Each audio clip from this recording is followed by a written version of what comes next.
Maqaan dhaabbata keenyaa afaan Oromootiin Cawwaaqee Guuttataa Aangessa Dubartootaa jedhama. Maqaa Ingiliffaan immoo Cawwaaqee Guuttataa Women's Empowerment jedhama. Gabaabaatti CGW jenna. Kan inni dhaabate bara 2012tti dhaabbate. Dhaabi kun maqaansaa kan inni itti baase maqaa Akkookootiin hin baase. Maqaan Akkookoo Cawwaaqee Guuttataa jedhamu. Akkookoo baay'ee nama jabdu, nama jaalalaa, nama hojii baay'ee jaallatu turte. Mucaa isaanii Gabayyoo Firrisaa Nagariitii fi isa dhiiraa kan durbaa immoo Atsada Firrisaa Nagarii kan guddifate isaanidha. Darbees immoo unu akkoo isaanii ijoollee Atsada Firrisaa kan guddise isaanii. Akkoon koo baay'ee nama jabduudha. Baadiyyaa dhaqanii lafa buna isaaniitti hin hojjetu turanii, buna hin hojjechiisu, bonee keessan hojjechiisu turanii. Jabina isaanii achittiin argee dubartoota immoo qoraan funaananii dugdatti baatanii caakkaa keessa deeman karaa dheeraa deemanii yeroo dheeraa caakkaa keessatti dabarsanii baay'een argee. Kanaaf ani immoo jabina Akkookoo irratti kan ka'in maqaa dhaabbata kanaa isaanii moggaafadhe. Maaltu isin kakaase dhaabbata kana hundeessuudhaaf yookaan dhaabbata dubartoota aangessu jedhamee akkuma maqaasaa jechuudha? Maaltu isin kakaase? Kan na kakaase akkuma sila xinnoo ishee tuqee dubartoota biyya keenyaa baadiyyaa keessa jiraatan yeroo laga buna Akkookootti dhaqu ijoollummaa kootti argeera. Dadhabbii baay'ee keessa deemuu hin dafqii irra xuruuraa karaa dheeraa qoraan baatanii yookiin waan adda addaa dugdatti baatanii adeemu baay'ee na dhiba. Keessatti iyyuu kan na dhibu hin gudeedamu. Dubartiin tokko gudeedamtee mucaa godhattee mucaan ishee qullaanuma bakkee keessa ciisaa godoo tokko jala yeroo tokko kan hin argee eenyu abbaan ishee jennaan natti himuu sodaatan. Yeroo ijoollummaa haa ta'uyyuu malee sammuu keessaa na baduu dide. Egaa hamma sana argeen guddadhee dubartoonni hammam akka isaan dhamaanii hammam dhageettii akka hin qabne walqixa miti dhiiraa wajjin yeroo hundumaa akka gadaantummaatti ilaalamu hojii irrattis yoo ta'e mana keessatti yoo ta'e waan adda addaa irratti dubartiin akka namaattiin ilaalamtu akka aadaa biyya keenyaatti. Biyya Ameerikaa dhufee yeroon ilaalu bilisa dubartoonni qaban jechi isaanii dhaga'ama. Bilisaan mana barnootaa dhaqanii waan barbaadan baratu. Lafa hojii isaaniitti mindaa isaaniitti isaantu gaafatee negosheet godhanii argatu mindaa isaanii. Murtee adda addaa maatii keessatti iyyuu qooda guddaa fudhatu dubartoonni. Kanaaf yeroo sana haala biyya keenyaa sana arguu fi isa kana yeroo inni argu garaagarummaa guddaatu jira. Kanaaf biyya kana noo carraa Waaqayyo nuu kenneera.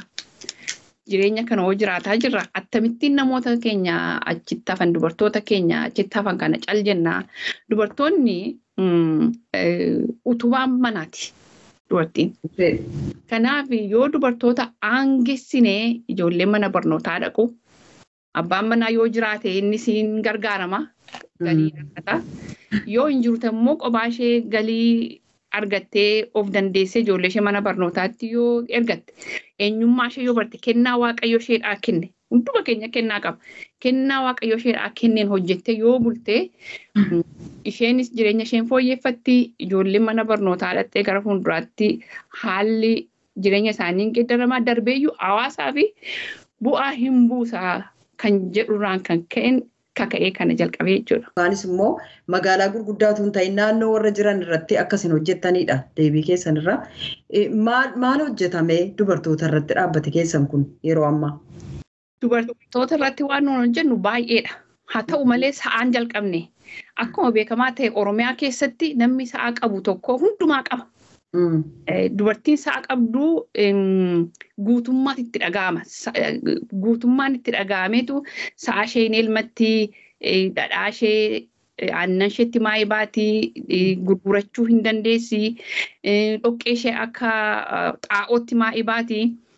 Kan nama dhibutuma sa'i ishee dhalteeyyuu waan addaan argatadhaa fi aannan hin argatini namoonnumti illee horii ishee liqeessu. Saa'oo qabdi gaaf tokko naa deebisti kan jedhuuniti horiillee ishee liqeessu. Kanaaf isaan jalqabne sa'aan qabaasaas immoo hamma ta'e beeku aadaa Oromootis. Kanneen dhaaba Cawwaaqee Guuttataatiin sa'i bitamee fi kennameef ofii isaanii fayyaduu qofaa utuu hin taane erga sa'i isaanii dhaltee fi booda sirna dabaree jedhuun holloota isaanii hiriyoota isaanii kabiroodhaaf ilmoo see dabarsanii kennuudhaan wal gargaaru. Kanneen keessaa haati sa'i kennamee fi bu'aa irraa argatan tokko dhaabbatichi akkasitti galateeffatu. Akka sana jiisata keessanii sajiisu gooftaan keessa eebbisu warra kana nu godheef immoo gooftaan Yesuus Kiristoos warra mul'ata kana kenneefi Yesuus mul'ata kana kenneef immoo ammas mul'ata guddaa Yesuus itti dabaluuf. Ameen. Gooftaan Yesuus ammas karaa bane kan ammas diriirsee nuuf bal'isu. Ameen. Qe'ee keenya eebbisa qe'ee keessa eebbisu qe'ee isaan isa eebbisu. Ameen. Asirratti sa'aan jalqabne yeroo jettanii sa'a kana bittanii kennitaniif moo akkam?